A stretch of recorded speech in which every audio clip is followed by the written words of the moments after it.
The Zoids kit line has a rich and fascinating history that spans several decades, captivating the imaginations of both modeling and mecha fans.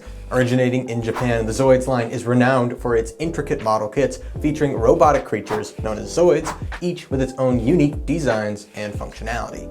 The inception of Zoids can be traced back to the early 1980s when Tomy, a Japanese toy company, first introduced the concept. The initial Zoids models weren't models at all, actually, but just simple wind-up toys featuring dinosaur-like robots that were actually called Mechabonikas. The first and only drop contained 3 different releases, including the Garius, Elephantus, and Glidolar. These proved to be a disaster, and the producers quickly dropped the line. Interestingly, these same 3 kits were simultaneously released in Spain under the name Starzeda. With these, however, the original color schemes were changed. Gray parts became silver, and the dark blue caps became bright blue. These early designs laid the foundation for what would later evolve into a highly diverse and sophisticated line of model kits. It wasn't until 2 years later that the legendary Zoids name started to be used, as Tomy would start selling their toy line in the States as well as other parts of Europe in 1982.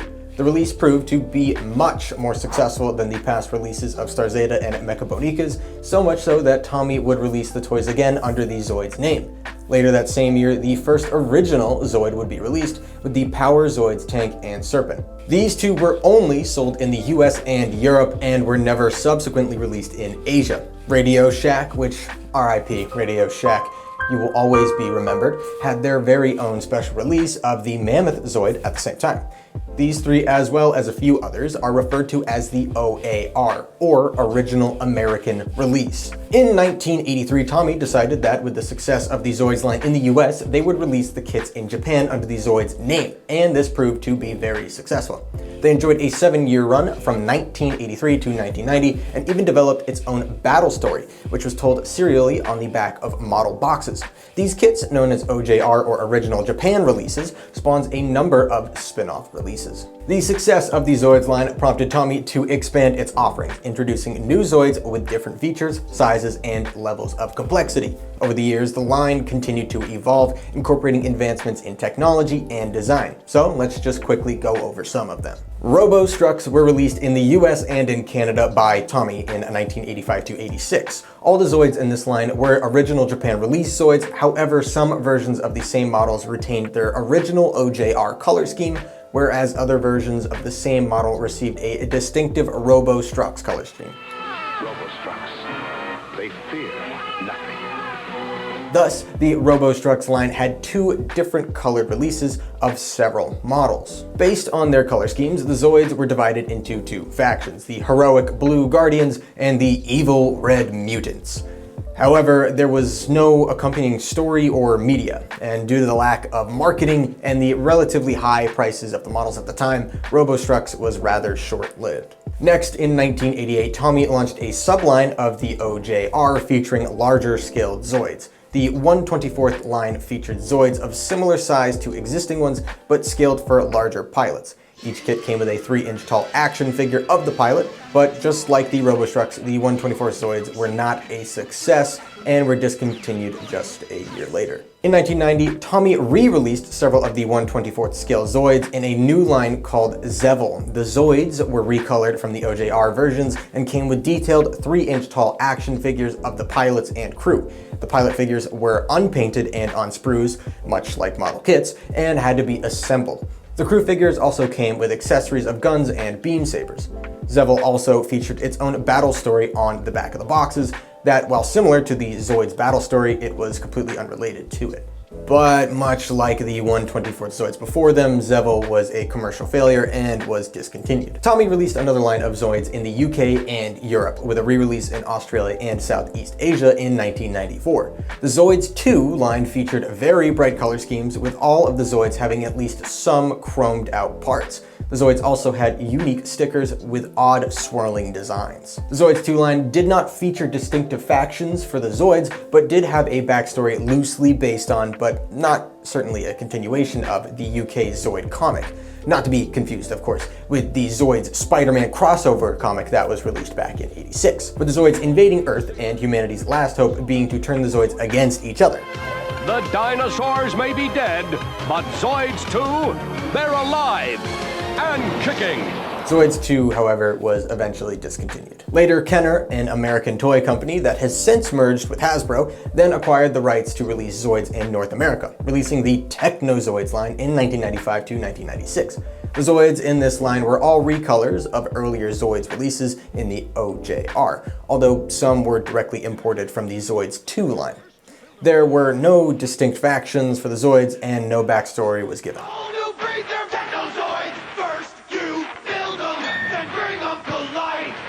The Techno Zoids line was seen as a failure and was discontinued after 1 year, leaving a number of planned kits unreleased. So at this point, I know what you're probably wondering. How and why did they continue to make these if they didn't sell? Well, Zoids seemed like a failure at every turn, except for the original Japan and American releases. But while the kits were not selling to Tommy's liking, the related media was actually doing quite well. Zoids Chaotic Century was the first of many animes to be released in 1999, came out to good reviews, which warranted a second show, Zoids A New Century, to be released just 2 years later. That's why in 1999, Tommy teamed up with Hasbro to release its newest line, the New Japan release, or NJR for short. Initially, the line consisted of recolored re-releases of older Zoids, but Tommy quickly began producing new Zoid designs. The Zoids were divided into Helic and Gylos factions, with the Xenoboss Empire returning later. The OJR battle story was continued on for the NJR boxes, with the Zoids anime and manga drawing on alternate versions of the new battle story events. This coincided with the US release as well in 2001, which proved to be initially successful, mostly in part to the TV show New Century, which was the first Zoid show to be translated and broadcast in the US. But after some time, it was eventually canned in 2004 due to poor sales. This left 33 unreleased Zoids that were then quietly released in the UK and Australia. The Hail Mary failed here, and Tommy didn't exactly know what to do with their brand. Do they take one final shot at what they had been doing for over 20 years, or do they go back to the drawing board and come up with something completely different? Well, you could probably guess what they did, and I will tell you what they did right after this short commercial break.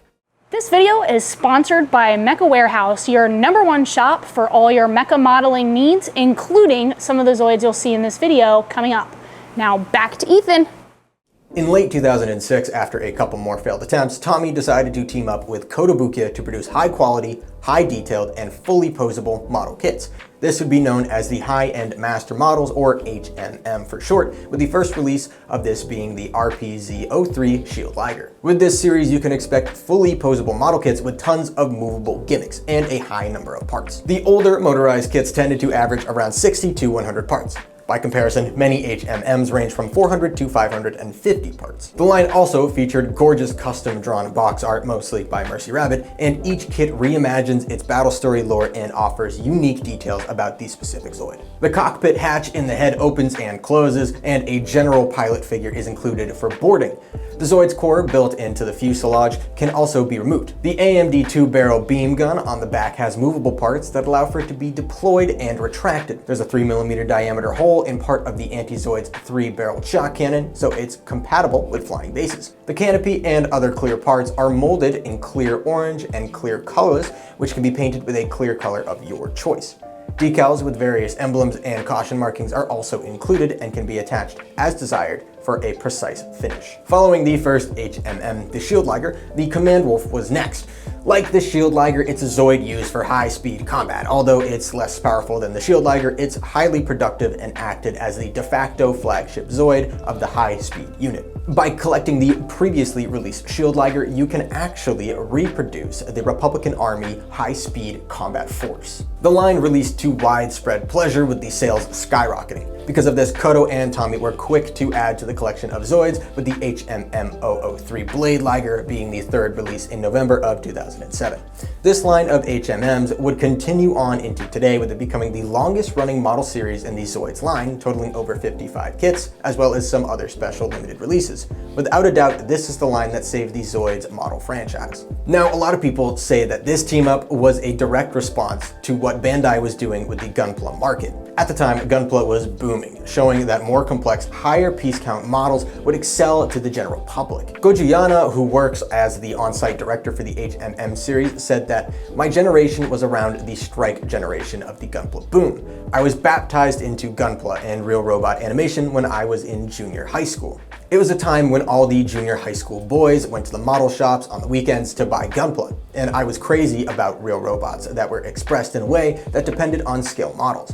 I knew about Zoids, which had been on the market since 1983, and was interested in them. But since the toy section was for children, we made the conscious decision to aim for something a little higher. But I still couldn't resist, so I ended up buying a Guyzak and Cannon Tortoise. He goes on to say that the Gunpla boom influenced his decision on the designs, specifically the Blade Liger, which he was in charge of.